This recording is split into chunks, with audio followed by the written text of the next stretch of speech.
రాజన్న సిరిసిల్ల జిల్లా తంగళ్లపల్లిలో సిఐటియు సమావేశం జరిగింది.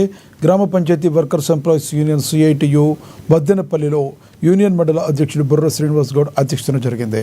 ఈ సమావేశంలో మండల వ్యాప్తంగా వివిధ గ్రామాల్లో పనిచేస్తున్న కార్మికులు ఎదుర్కొంటున్న సమస్యలపై చర్చించి నూతన మండల కమిటీని ఏకగ్రీవంగా ఎన్నుకోవడం జరిగింది.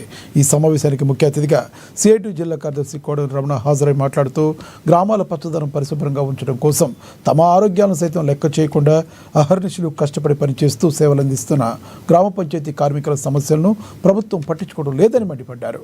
గ్రామ పంచాయతీ కార్మికులకు ప్రభుత్వం ఇచ్చిన హామీ ప్రకారం వేతనాలు పెంచాలని, మల్టీపర్పస్ విధానాన్ని రద్దు చేయాలని, ప్రమాద బీమా సౌకర్యం కల్పించాలని, స్థానిక మండలాల్లో కార్మికులకు రక్షణ మౌలిక సదుపాయాలు కల్పించి పరిమితులు అందించాలని వారు డిమాండ్ చేశారు. గ్రామ పంచాయతీ కార్మికులు ఈరోజు నన్ను మండల అధ్యక్షునిగా ఎన్నుకోవడం జరిగింది. వారికి నేను ఎంతో సేవ చేయాలనే భావంతో వారు నన్ను ఎన్నుకోవడం జరిగింది. కావున వారికి నేను ఎల్లవేళ ఎప్పుడూ అందుబాటులో ఉంటూ వారి సమస్యలపై పరిష్కారానికి తోడ్పడుతూ వారికి ఎల్లవేళ అందుబాటులో ఉంటానని ఈ